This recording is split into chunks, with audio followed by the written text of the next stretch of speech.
Oke, assalamualaikum warahmatullahi wabarakatuh. Jumpa lagi dengan saya Diah.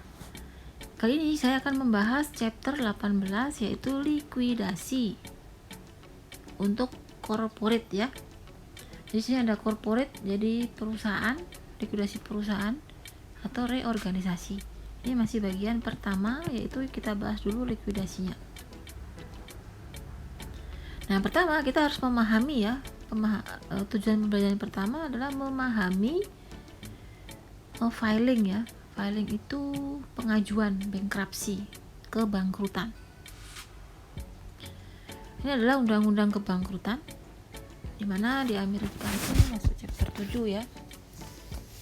Jadi sebuah perusahaan dikatakan ekuitasnya insolvensi. Jadi ekuitas perusahaan itu sudah insolven, sudah nggak positif lagi ya, minus. Artinya apa? Punya ketidakmampuan untuk membayar tepat waktu. Apa yang dibayar? Otomatis hutang ya. Udah nggak mampu membayar, bayar bunga aja nggak bisa, apalagi bayar pokok. Itu dia ya. Nah, kemudian pengajuan kebangkrutan itu jika dikatakan bangkrut, insolvensi benar-benar bangkrut jika total debt, jumlah total utang itu melebihi nilai wajar dari jumlah asetnya, nilai wajar dari total aset ya.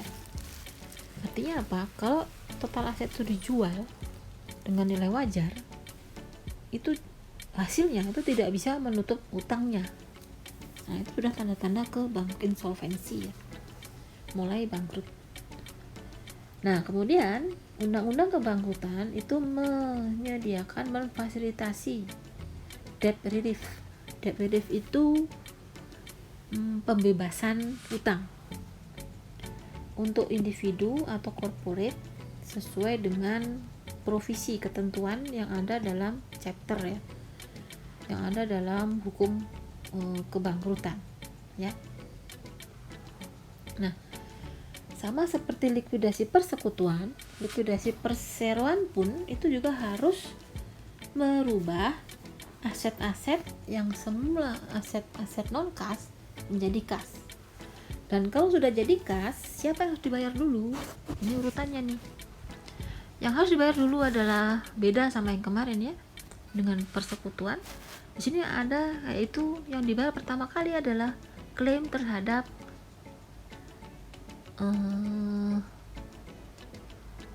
utang yang memiliki atau dijamin valid liens. Itu artinya secara hukum itu sah ya, dijamin. Jadi kalau ada hutang yang dijamin dan jaminannya tadi laku, maka yang harus dibayar dulu adalah perusahaan yang jaminannya menggunakan itu tadi ya, menggunakan jaminan yang dipakai untuk menjamin hutangnya ya. Misalkan perusahaan punya hutang di bank, kan berarti bank itu kan pasti minta jaminan ya. Tanah bangunan misalkan hutangnya 100 juta, tanah bangunannya dijamin kan, di mortgage istilahnya ya, dihipotekkan itu maksudnya. Itu maka bank tadi akan memboleh bayar lebih dulu, jadi secured claim, karena utang bank dia itu dijamin sama tanah bangunannya perusahaan. Yang kedua adalah klaim yang tidak dijamin tapi dia prioritas ya. Tidak dijamin tapi prioritas. Yang pertama adalah biaya-biaya karena ini ya, adanya proses likuidasi ya. Yang kedua adalah klaim yang timbul dari orang yang mengajukan minta pembayaran dari tanggal filing. Jadi tanggal filing tuh ketika perusahaan mengajukan kebangkrutan sampai di appointed tuh ditunjukkannya seorang trustee. Trustee itu wali amanah ya.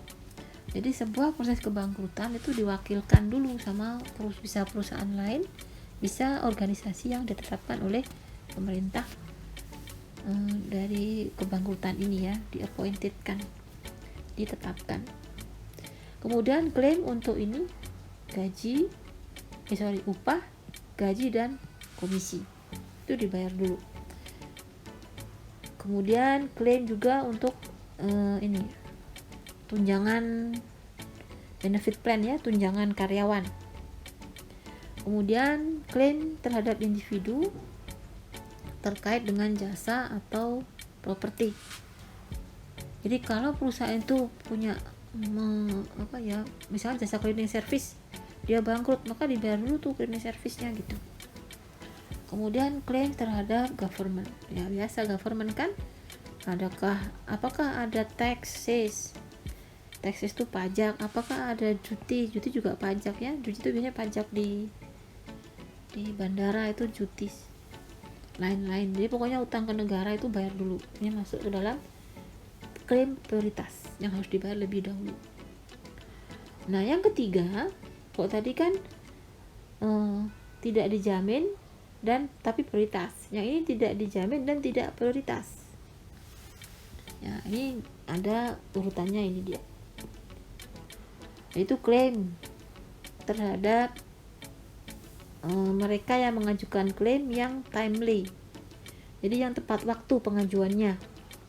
Kemudian klaim kalau ada bukti-bukti klaim was filed late where the proof of the claim, jadi klaimnya sudah diajukan tapi buktinya telat, itu boleh masuk unsecured non-party claim dan seterusnya. Baru terakhir kalau masih ada uang, baru diberikan kepada stockholder, pemegang saham. Jadi pemegang saham tuh dapat paling akhir sendiri kalau masih sisa uang ya. Ini sama ya, cuman di sini untuk wage salary itu ada ketentuannya 12.000 per individu, 475. Jadi kalau gaji karyawan tadi 15.000 ya nggak dapat dia 15.000 gitu, diutamakan dulu yang 12.475 baru kemudian ke atasnya.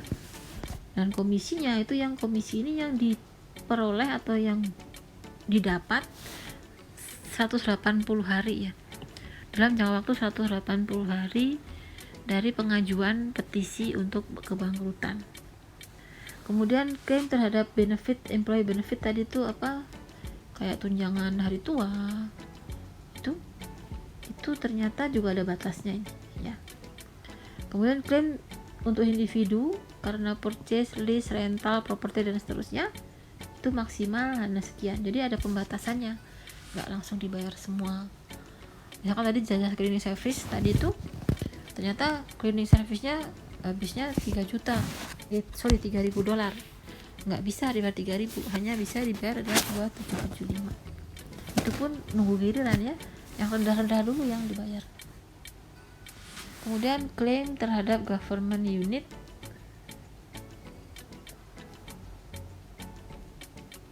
itu within 1 to 4 years before filing. Ini juga untuk yang kedua, ini tadi kan yang keenam tetap ya, government tuh bayar dulu. Ini sama, jadi sebetulnya sama seperti tadi, cuma ini copy paste dari buku. Oke, ini adalah soal pertama dari bab 18 yang harus saudara kerjakan. Seperti biasa waktunya 1 minggu, terakhir adalah jam 8 ya. 1 minggu tuh sampai sehari sebelum hari Kamis loh ya, bukan hari Kamisnya. Oke, pembelajaran yang kedua adalah memahami responsibility, tanggung jawab dari trustee ya, wali amanah selama proses likuidasi. Jadi apa sih wali amanah itu? Wali amanah itu adalah orang atau organisasi yang ditugaskan untuk mengelola proses likuidasi sebuah perseroan. Jadi sebuah perseroan yang dilikuidasi kan itu perusahaan, tapi karena perusahaan tadi sudah tidak bisa bekerja lagi, tidak bisa beroperasi lagi, maka perusahaan tadi dilikuidasi dan istilah perusahaan itu diganti dengan estate, ya.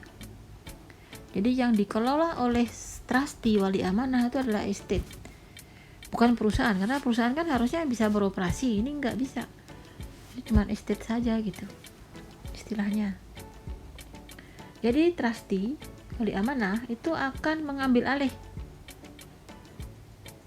kepemilikan dari estate, kemudian merubah setiap aset estate tadi menjadi kas, dan yang terakhir mendistribusikan proceednya, jadi hasilnya sesuai dengan prioritas klaimnya yang ditentukan berdasarkan pengadilan hasil pengadilan kebangkrutan, ya,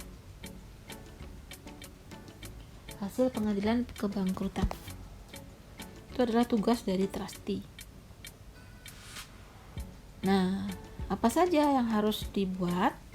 Trustee itu harus membuat yang namanya statement of affairs, laporan kejadian, ya, bukan laporan affairs, itu kan affair, bukan sih laporan kejadian. Di statement, jadi laporan ini itu adalah sebuah legal dokumen legal yang harus disiapkan ketika perusahaan mengajukan kebangkrutan ke pengadilan. Nah, laporan ini itu menekankan pada nilai likuidasinya, ya. Jadi bukan nilai historisnya, tapi nilai likuidasinya yang ditekankan dalam statement of affairs ini. Nah, kemudian bagaimanakah akuntansi untuk wali amanah? Ternyata undang-undang tentang kebangkrutan itu tidak mengcover, tidak memberikan SOP, ya, standar operating procedure, bagaimana akuntansi secara detailnya. Oleh karena itu akuntan mengambil alih detailnya ini. Nah, apa saja yang harus dibuat oleh wali amanah laporannya? Yang pertama adalah laporan penerimaan dan pengeluaran kas, ya. Yang kedua adalah laporan perubahan ekuitas dari estate. Sekali lagi, perusahaan sekarang jadi estate. Kemudian neraca, dan yang terakhir, ini laporan yang paling susah ini, laporan realisasi dan likuidasi. Nanti kita akan belajar hanya sampai laporan yang ketiga saja, ya. Laporan keempat itu terlalu berat, jadi kalau ujian pun gak keluar itu, karena lama mengerjakannya. Nah, ini dia Chem Corporation, ini perusahaan Chem. Itu neracanya 1 Agustus adalah seperti ini. Ada aset, ada liabilitas. Liabilitasnya udah macam-macam nih. Nah, kita lihat di sini RE-nya itu sudah minus, ya. Jadi saldo labanya udah minus. Kalau ini dalam ribuan, 180 juta, ini dolar lagi, ya kan, udah banyak kali minusnya. Cuman minus ini belum sampai ke saldo debitnya. Oke, jumlahnya sama, ini ada keterangannya. Kemudian agreementnya adalah nih, perjanjiannya, kontraktualnya itu seperti ini. Mortgage payable dan interest payable itu disecure atau dijamin dengan tanah bangunan. Jadi kalau kita lihat di contoh soal ini, mortgage payable atau hutang hipotek dan interest payable ini dijamin sama bangunan, tanah bangunan, land and building, dijamin sama ini, gitu loh, ya. Kemudian AR itu apa? Account receivable, piutang dagang itu dijadikan jaminan untuk bank loan, utang bank, dan ditambah dengan unpaid interest, jadi bunga yang belum dibayar 2 juta. Yang di dalamnya termasuk interest payable. Jadi di sini untuk piutang itu dijadikan jaminan untuk utang bank. Mana utang bank? Not payable bank, ini cuman ini, ya, banknya ini bank. Nah, dijadikan jaminan untuk ini, serta untuk interest payable ada di sini nih. Jadi interest tadi ada yang karena mortgage, karena hipotek, ada yang karena utang bank ya. Yaitu sebesar berapa tadi tuh? 2000 ya. Jadi yang untuk mortgage-nya berarti 5000. Nah, ini adalah harus melamalkan ya. Membuat ramalan berapakah kas yang diharapkan akan diterima dari aset-aset non kas yang ada ya. Kas yang ada awalnya kan sudah tadi ya. Ini dia. Kasnya sendiri masih 3000 kan. Kemudian yang lainnya laku berapa kan gitu. Nah, ternyata kasnya laku 3000, surat harganya laku 7000, piutangnya berhasil ditagih 20.000 dan seterusnya. Sehingga nilai daripada kas yang nantinya akan diterima diperoleh adalah 159.000. Oke. Nah, mari kita lihat, ini adalah laporan statement of affairs ya. Laporan untuk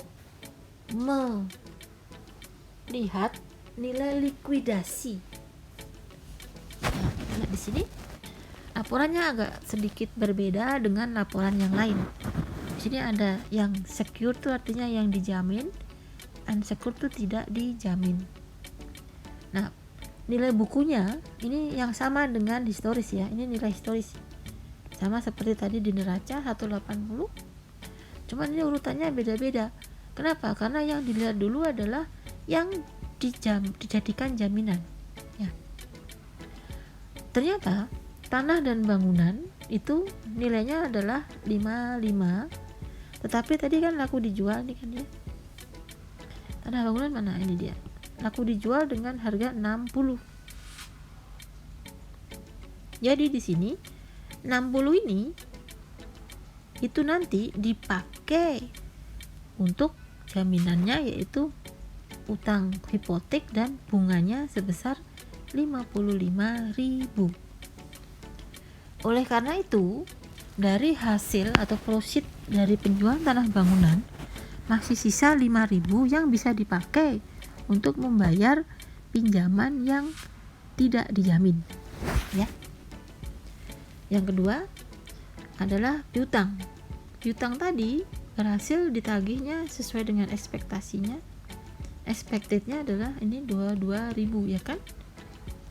Maka sini akan diterima sebesar nilai likuidasinya adalah 22.000.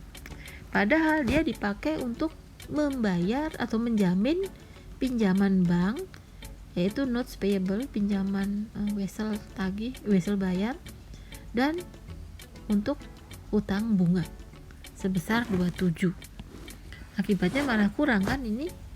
Nah, kalau kurang berarti tidak ada sisa kas yang bisa digunakan untuk kreditur yang tidak dijamin. Jadi di sini 0. Jangan dikasih minus ya. Jadi pengertian 5.000 tuh karena masih ada sisa uang.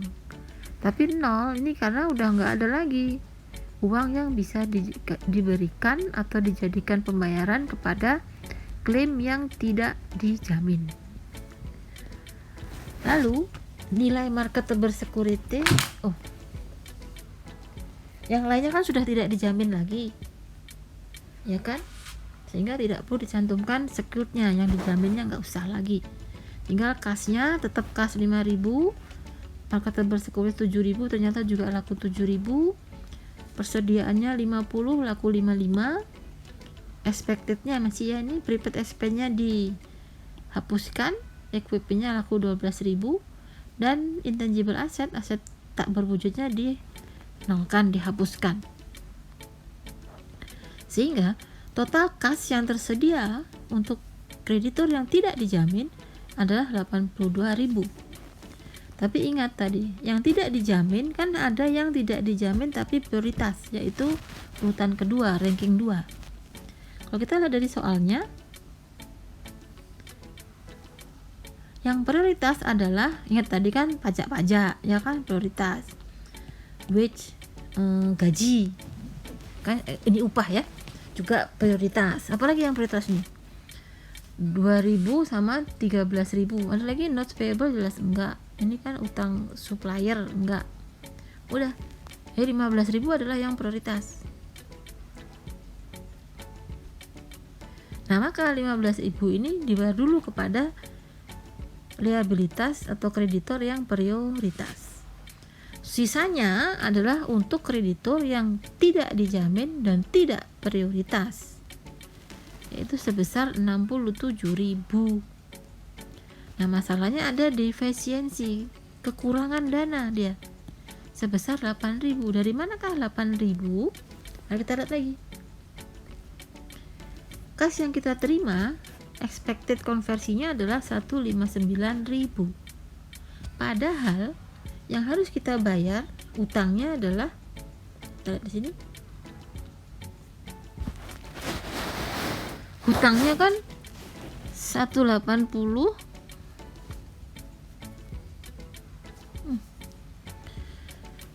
Ini kan 200 dikurangi 3.000, berarti berapa tuh?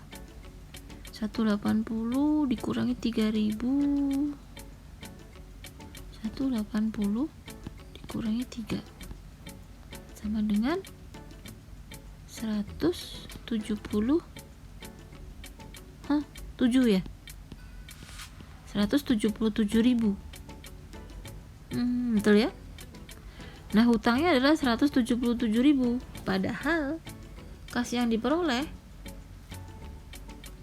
gitu nih, salah, sorry, kas yang diperoleh adalah 159. Jadi 177.000 itu hutang, sisa hutangnya 159 adalah uang yang tersedia, sehingga selisihnya adalah 7 kurangi 9, 18.000 ya. Ini adalah kekurangan dana ya. Uang cuman segini kasnya, tapi yang harus dibayar 177. Berarti ada kekurangan defisiensi tadi. Defisiensi sebesar 8.000. Kok 8.000 ya? Salah hitung kah saya?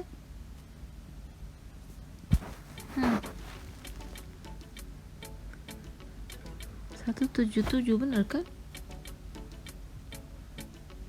Coba kita lihat ini.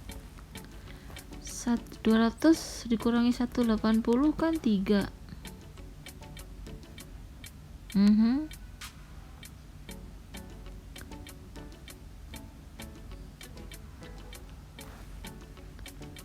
Kalau ini aja 3, berarti kan 177.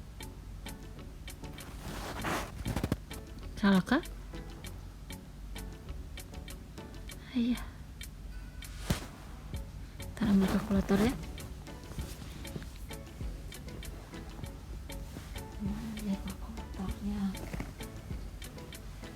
Ini dia kalkulator.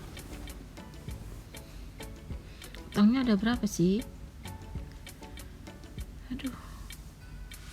63 ditambah 13 ditambah 2 ditambah 25 ditambah 5 ditambah 7 ditambah 50. Kok 165? Salah lagi kah? Aduh, salah kali ini soal. Bentar ya. 3 ditambah 7 ditambah 25 ditambah 50 ditambah 4 ditambah 15 ditambah 40 ditambah 36, 180 betul. 65 ditambah 13 ditambah 2 ditambah 37 ditambah 50 ditambah 3. Kurang 10.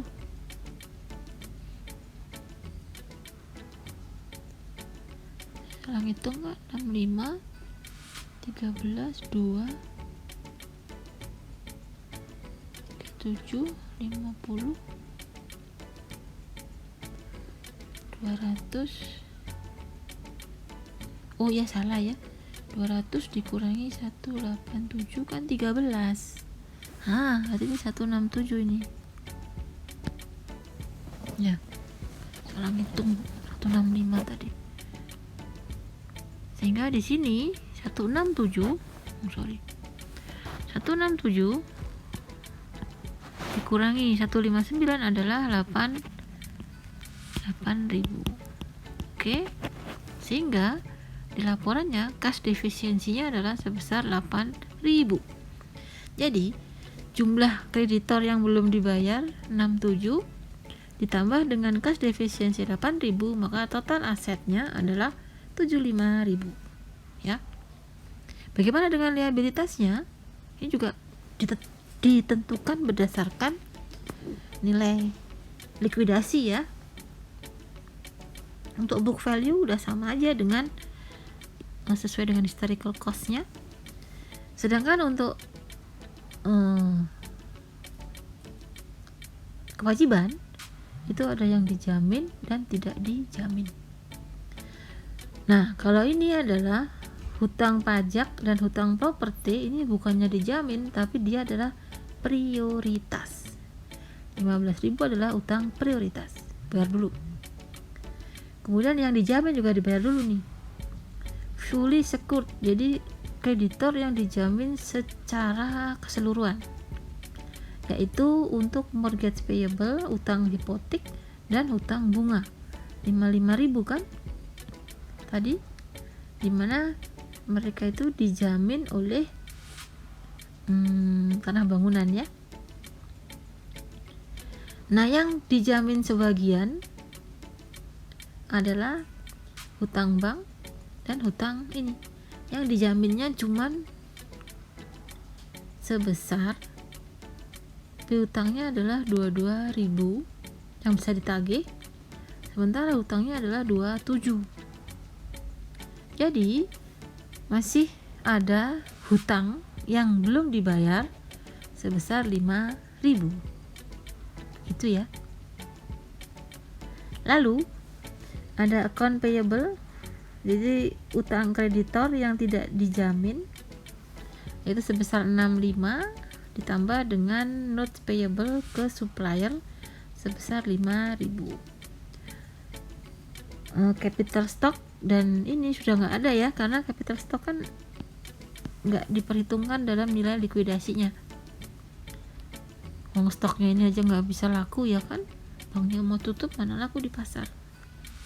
Maka RE-nya 0 juga, sehingga total kredit adalah sama-sama 75. Jadi harus sama ini ya, harus debit dan kredit karena balancing. Nah, bagaimana jurnalnya? Jurnal yang pertama adalah mengambil alih dulu. Jadi trustee, wali amanah, harus mengambil alih semua aset-aset dan liabilitas ekuitas yang dimiliki oleh perusahaan dan diganti dengan ekuitas estate. Makanya di sini sudah nggak ada lagi modal saham dan RE ya, karena semuanya dimasukkan ke dalam ekuitas estate.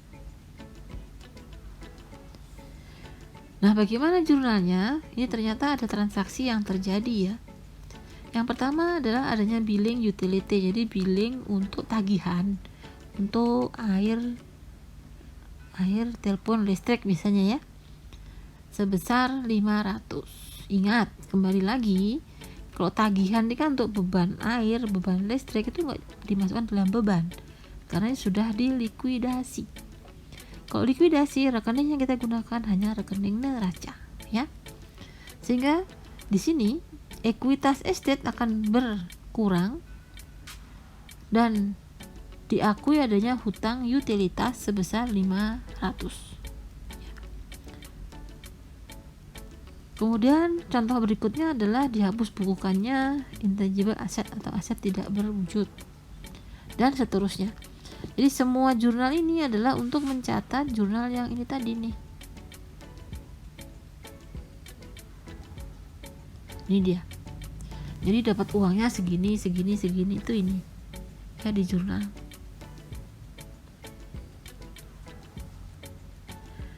Jurnalnya sudah selesai sesuai dengan ini ketentuan yang berlaku pada proses likuidasi. Ingat ya, proses likuidasi ini harus persetujuan tadi kejaksaan ya. Tadi kan harus dimasukkan ke dalam ini kan, diajukan ke dalam law ya, hukum, secara jalur hukum. Nah, kas dan lainnya itu dimasukkan ke dalam estate, ekuitas estate ya, karena kan sekarang bentuknya adalah estate. Dan equipment dijual dengan harga sekian. Nah, estate equity-nya berkurang juga lagi ya.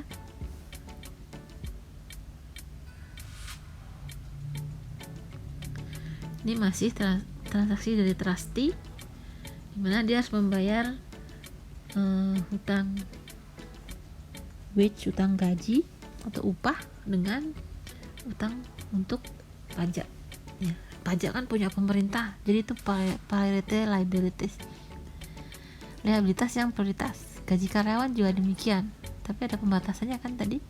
Cuma di sini dia nggak ada pembatasan ya. Jadi gajinya 13.000, kemudian pajak bumi bangunannya adalah 2.000, maka kas yang dikeluarkan adalah 15.000.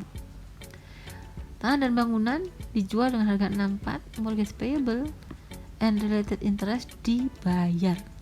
Jadi ada tanah bangunan yang masuk ke kasnya, tapi selisihnya itu adalah masuk ke dalam estate equity ya, ekuitas estate.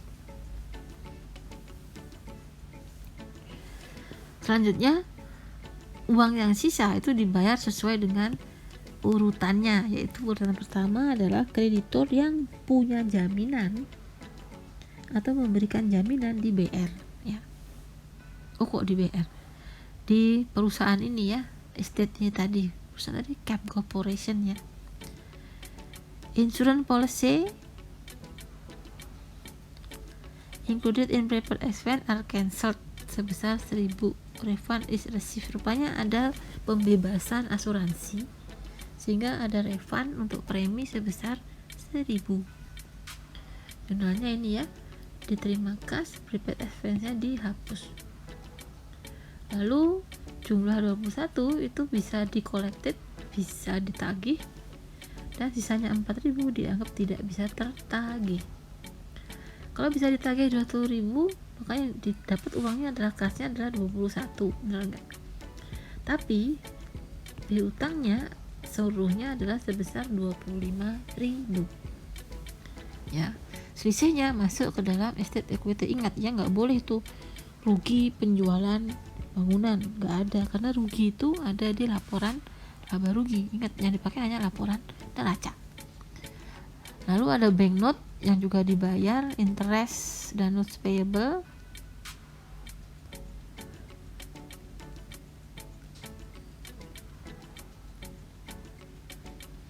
Jadi ada uang 21.000 dipakai untuk ini ya.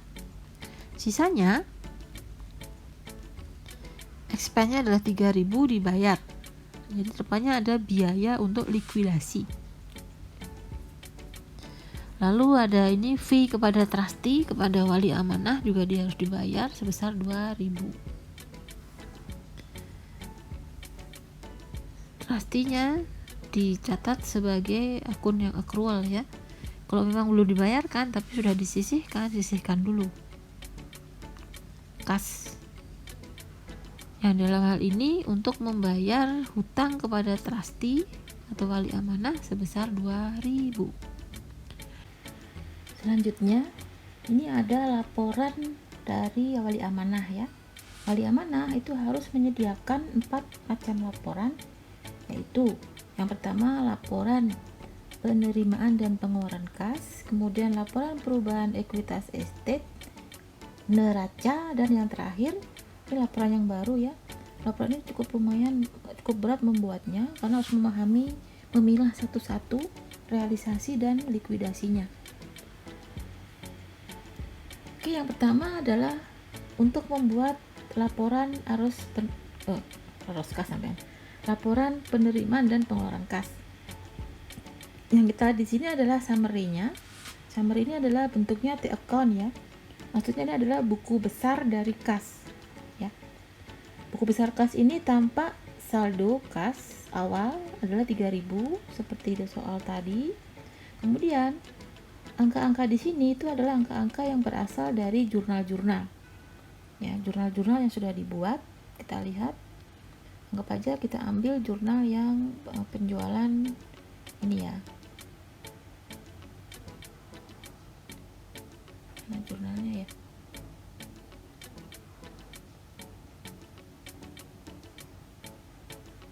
Jurnalnya ini dia. Nah, ini dia. Jadi ketika ada hutang ini ya, unrecorded utility bill itu dicatat. Ini terkaitnya adalah ke diakuinya hutang, ada buku besar untuk utang utilitas, dan ada buku besar untuk ekuitas estate. Nah, yang ada kasnya yang mana? Ini dia. Nah, ini kas diterima 30.000 kan, maka di dalam itu tadi di account-nya kas diterima adalah 30.000. Kemudian seterusnya sama, diambil satu-satu sesuai dengan siklus akuntansi ya. Ada jurnal, kemudian masuk ke buku besar. Buku besar berikutnya adalah ekuitas estate ya.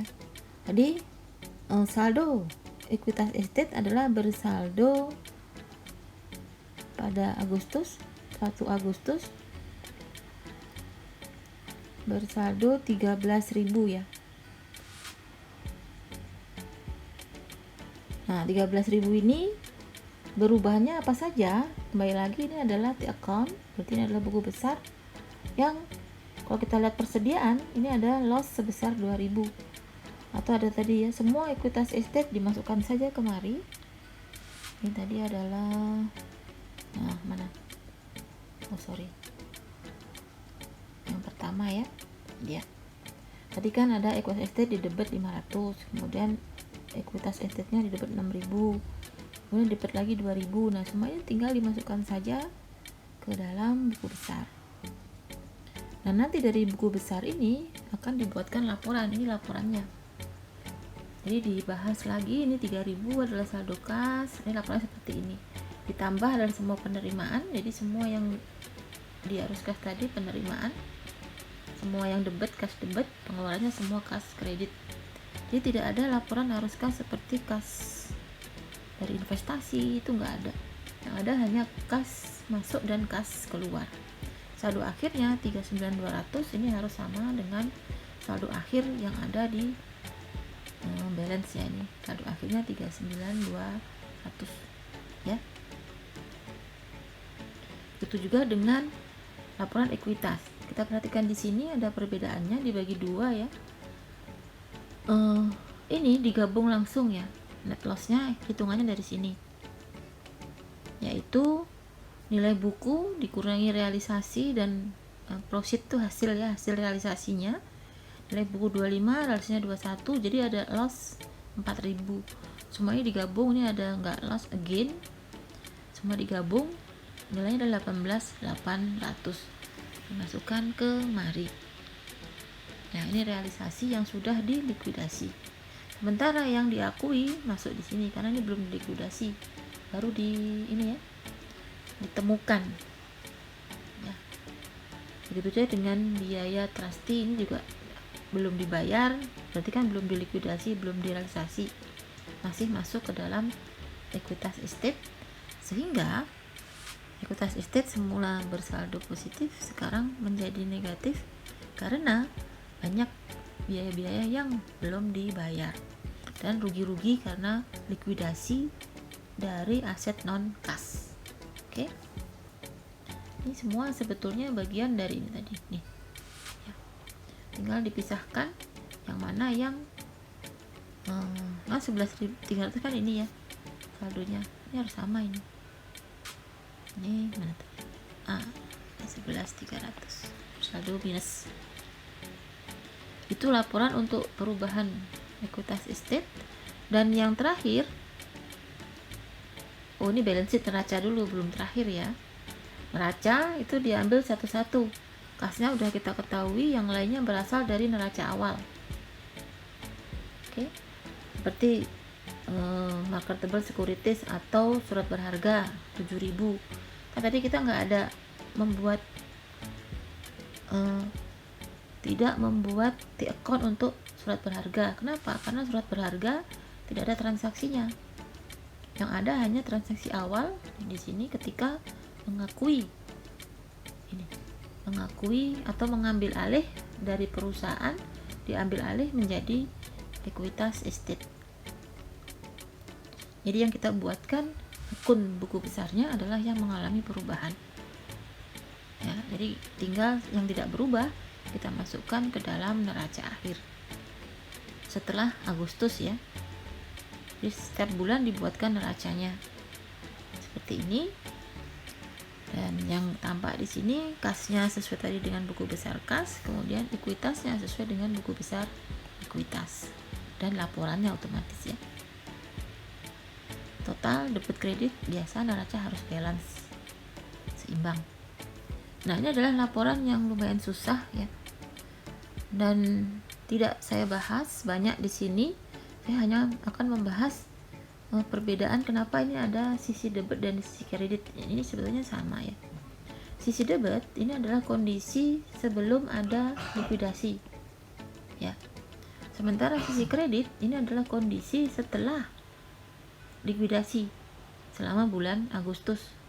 Jadi kondisinya ini sudah direalisasi, kemudian ini yang belum direalisasi karena nggak kejual. Masih ada kan marketable securities tidak mengalami perubahan, uang muka juga tidak berubah, itu masuk di sini. Jadi sebetulnya ini hanya perubahan, ini sebelum likuidasi, ini sesudah likuidasi. Saldonya harus sama 370. Nah, di sini ada pengakuan baru yang diakui selama bulan Agustus. Ya. Jadi sebetulnya ini kondisi yang sama, cuman perbedaannya ini adalah 1 Agustus ini adalah setelah dilakukan likuidasi. Perubahan yang menyangkut yang belum dilikuidasi tapi ditemukan pada periode likuidasi itu masuk di posisi sini, karena ini adalah angka-angka yang masih perlu diselesaikan. Sementara ini ada angka-angka yang sudah diselesaikan, yang mana yang sudah selesai dan mana yang belum ya. Itu saja yang bisa saya jelaskan. Silahkan saudara pelajari satu-satu angka-angka ini, perubahannya bagaimana. Kemudian tetap sama ya, debit kredit harus sama. Jadi akuntansi itu harus balance. Itu saja yang bisa saya jelaskan. Sekali lagi, saudara perhatikan satu-satu angka-angkanya, perubahan dari sisi kanan kiri menjadi sisi kanan ya. Kemudian adalah winding up the case. Winding up the case itu artinya mengakhiri kasus ya. Ini berakhir final. Nah, tadi akun yang belum direalisasi, yang masih belum mengalami perubahan adalah adanya piutang yang ternyata berhasil ditagih seluruhnya. Lalu ada surat berharga yang bisa dijual. Kemudian termasuk ini ya, supplies, termasuk uang muka juga bisa dijual. Sisanya itu di write off, dihapus bukan ya. Kemudian kas yang ada itu dibagikan, distributed dalam sebuah likuidasi yang final. Jadi sudah final ya likuidasinya. Nah, jurnal-jurnalnya, transaksinya tadi ini ada penagihan piutang, kas pada piutang. Kemudian penjualan marketable securities, karena tadi ada rugi, maka rugi sekali lagi ya. Akun laba rugi tidak boleh masuk ke dalam jurnal pada likuidasi. Ya, akun laba rugi tidak bisa dimasukkan, lalu langsung masuk kepada ekuitas estate.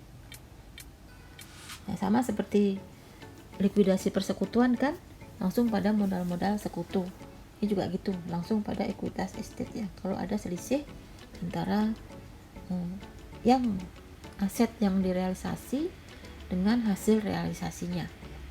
Kalau selisihnya itu aset yang direalisasi itu lebih tinggi, realisasinya lebih rendah, maka ada rugi. Rugi tadi akan mengurangi ekuitas estate atau kebalikannya. Nah, ini sudah final, maka selesailah sudah. Terakhir saldonya adalah seperti ini. Ada kas 65495 dan masih ada hutang yang nilainya 78500. Namun sebelum kita membagi 65 seluruhnya, kita harus perhatikan lagi ranking urutan pembayaran ya. Kalau kita lihat di sini angka-angkanya masih ada angka yang masuk merupakan klaim prioritas. Ya, klaim prioritas itu harus dibayar lebih dahulu meskipun tidak dijamin. Jadi prioritas yang wajib dibayar yaitu 2.000. Karena itu 2.000 ini dibayar dulu. Di sini di jurnalnya adalah utang kepada karena biaya untuk membayar wali amanah sebesar 2.000 dan dikeluarkan kas. Jadi untuk membayar priority claim ya, klaim yang prioritas. Sisanya karena tadi nilainya adalah sebesar 65 dikurangi 2, maka uang kasnya sekarang tinggal 63.495. Nah, 63.495 ini dibagi proporsional kepada pemilik utang tadi. Jadi kepada para kreditor ya. Kita lihat di sini dengan cara membagi ya, 63.495 dibagi 76.500 83%. Nah, 83% ini kemudian dikalikan dengan angka-angka ini. 65.500, 6.000 dan 5.000. Nah, ketemulah angkanya ini. Jangan lupa pembulatannya ini harus sama.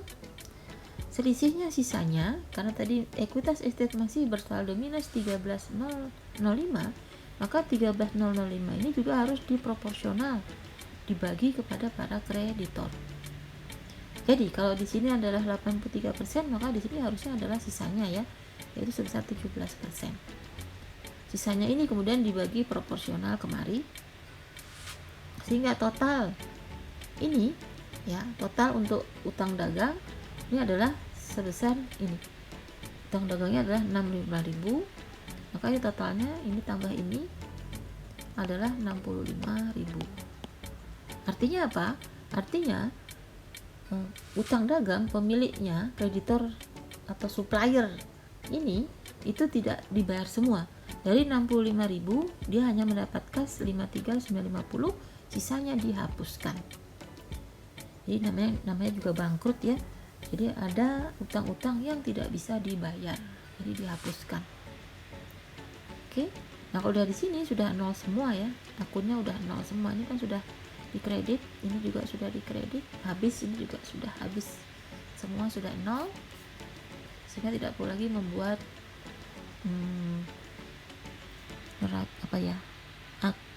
buku besar ya, kan sudah nol. Tapi kalau mau dibuat juga nggak apa-apa, buku besarnya kan harus dinolkan nih, yang tadi buku besar kas dan buku besar ekuitas estate dinolkan. Oke. Nah, ini adalah exercise latihan ya. Mari kita coba menjawab soal yang di sini.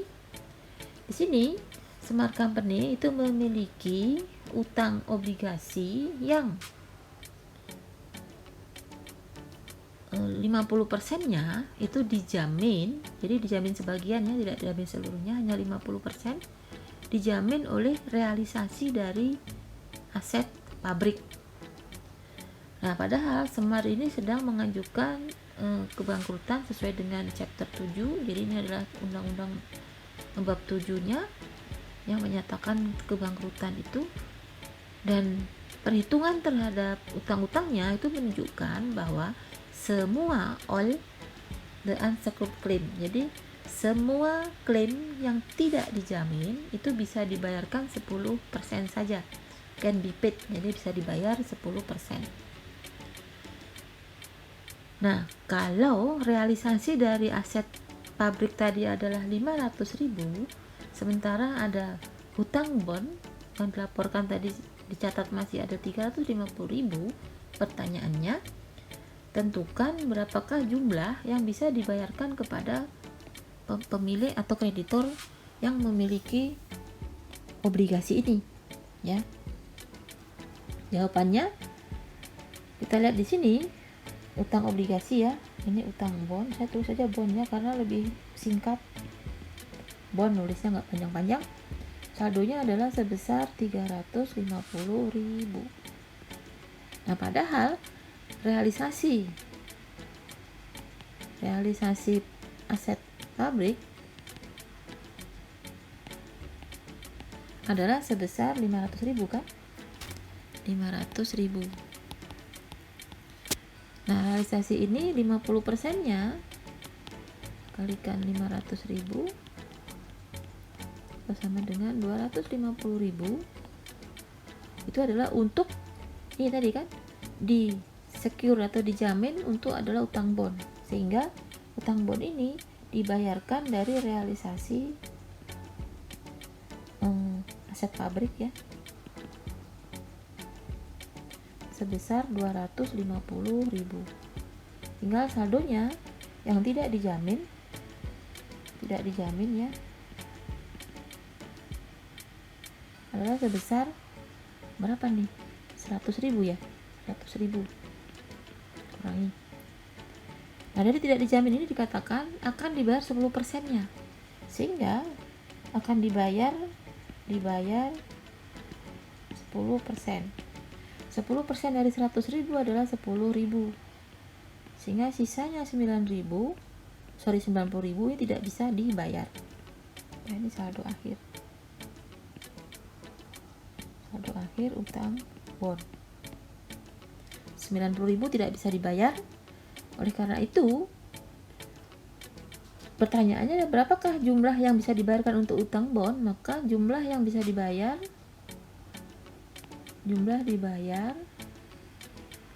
untuk utang bond atau utang obligasi itu adalah ini 250.000 ya kan, ini kan ditambah dengan 10.000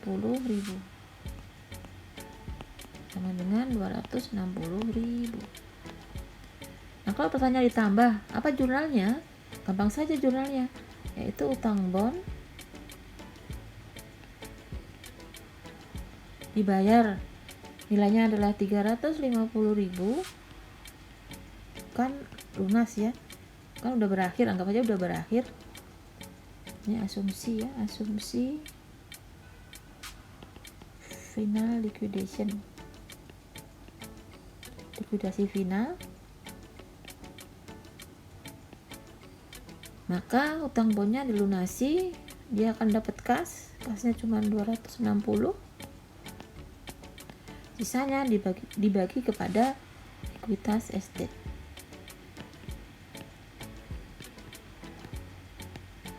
Itu sebesar 90.000. Ini artinya dihapuskan yang 90. Ini kalau mau dibuat jurnalnya ya. Oke, saya kira itu untuk latihannya. Jika ada pertanyaan, silahkan ditanyakan di saat kuliah. Jangan lupa bertanya ya. Nah, ini soal berikutnya 18.2, saudara kerjakan, scan atau klik link yang ada, lalu dikerjakan. Waktunya seperti biasa 1 minggu. 1 minggu itu adalah berakhir jam 20, jam 8 malam, sehari sebelum kuliah. Jadi kalau kuliahnya hari Kamis, maka berakhirnya hari Rabu. Selesai sudah, berakhirlah bagian pertama part 1 ini ya, yaitu masih likuidasi. Nanti bagian kedua adalah reorganisasi. Ini adalah seperti biasa, moto kali ini adalah writing is good, jelas ya, plus speaking is well, plus listening is excellent. Jadi listening itu penting banget, tapi without reading is nothing. Jadi saudara bisa menulis, bisa bicara, bisa mendengar, tapi kalau selama saudara tidak pernah membaca, maka ya writingnya juga nggak bisa, penulisannya nggak bagus, speakingnya nggak well, dan listeningnya juga nggak excellent jadinya. Oke, itu saja untuk hari ini. Semoga bermanfaat. Wassalamualaikum warahmatullahi wabarakatuh.